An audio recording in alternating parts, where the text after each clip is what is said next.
Okay, imagine this. You buy some land, simple enough, Right? but get this. You can't walk on it.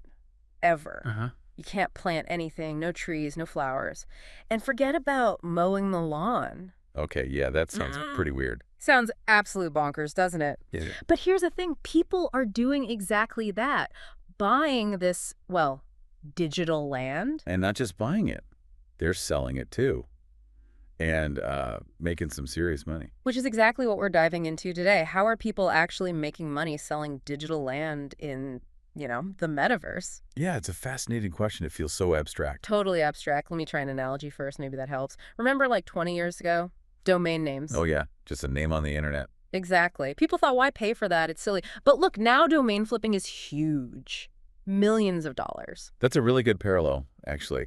The metaverse land thing kind of feels like that early skepticism, doesn't it? Before people saw the real potential. So this digital land, what is it fundamentally? Well, fundamentally, it's virtual real estate.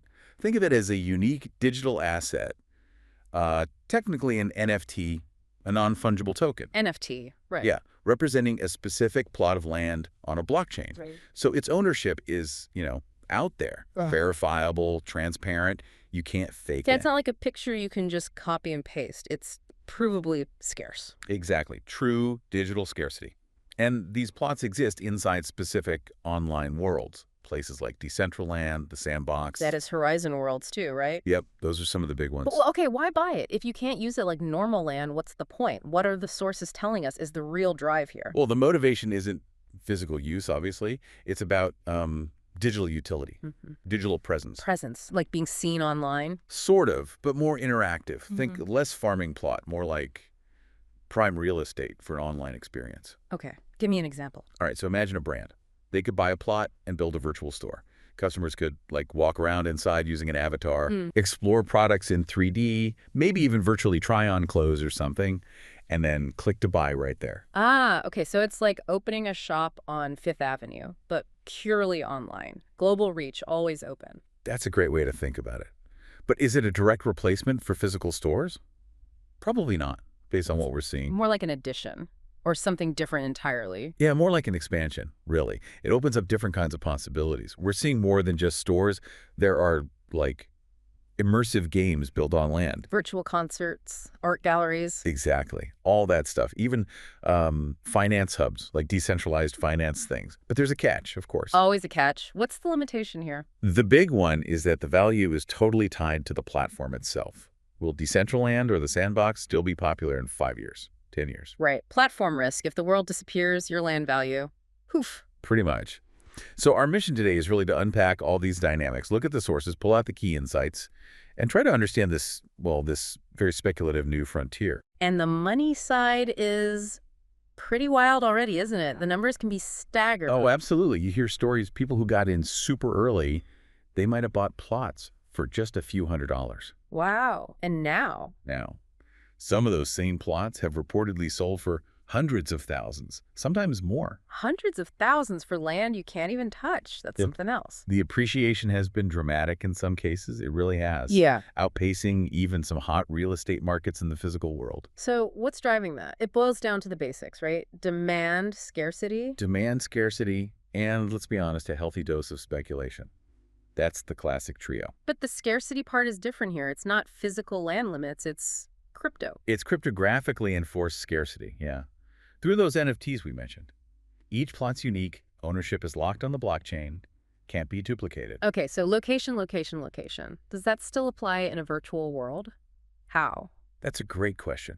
And yes, it absolutely applies, but maybe in slightly different ways. Like being near something popular. Definitely. A plot near say, a popular digital casino, or a virtual concert venue run by a famous artist, or even next door to a big influencer's virtual property. That adds value, just like being near Times Square or Rodeo Drive. Okay, that makes sense. Proximity still matters. But it's also about what's happening on the land. What kind of experience is built there? Is it just empty, or is there an amazing game, a cool interactive thing? The utility on the land is a huge driver, too. So it's not just flipping empty plots. Are people making, actual income from these things day to day? Yeah, absolutely. Active income streams are emerging. Like what are the sources showing? Well, those virtual storefronts we talked about, they can earn transaction fees. Okay. Event spaces can sell tickets to virtual gigs or conferences. People are renting out plots for virtual billboards or, pop-up brand experiences. Renting virtual land for ads. Wow. And some are building entire games on their land, where players might pay entry fees or buy in-game items. It's really a new kind of digital commerce taking shape. The potential sounds really big, but it also sounds risky, extremely risky. Oh, without a doubt. And this gets to a key point. Is this for everyone? I'm guessing no. Definitely no. Yeah. It is highly speculative. It's risky. It still feels very much like the Wild West in a lot of ways. So, beyond just the price going up or down, what are the specific risks people need to be aware of? Well, we touched on platform risk. Yeah. The whole world could just fade away. Right. Then there's liquidity risk. Okay, your plot is supposedly worth $500,000, but can you actually find someone to buy it at that price when you want to sell? Maybe not easily. So you could be stuck with it. Exactly. And then there's technological obsolescence. What happens if a brand new, way better metaverse pops up next year and everyone moves there? Your land in the old metaverse suddenly isn't looking so hot? Precisely. These aren't just market risks. They're fundamental to the digital nature of the whole thing. That caution is super important. But it also connects to something bigger, doesn't it? This pattern of new things being dismissed. It really does. The bigger takeaway here, I think, is that making money often means paying attention to the things most people are kind of laughing at initially. Yeah, like those domain names. Like domain names, like the very first internet businesses. Remember GeoCities pages? People scoffed. Or YouTube channels. Making money filming yourself? Ridiculous. Seemed ridiculous then. Now it's a massive industry. Or, Bitcoin. How many people dismissed that early on? A lot. Pretty much everyone. Each one sounded kind of crazy at first, but value found a way.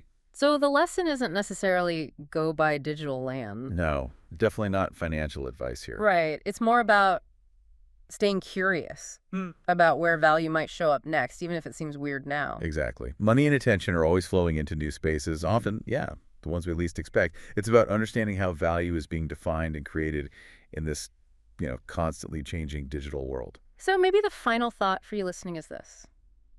What seems totally impossible or even just silly right now, especially online. Could that be where the next big shift is happening? Where innovation and, maybe capital is quietly heading? It's definitely something to think about. A good reminder to keep an open mind about what tomorrow's normal might look like.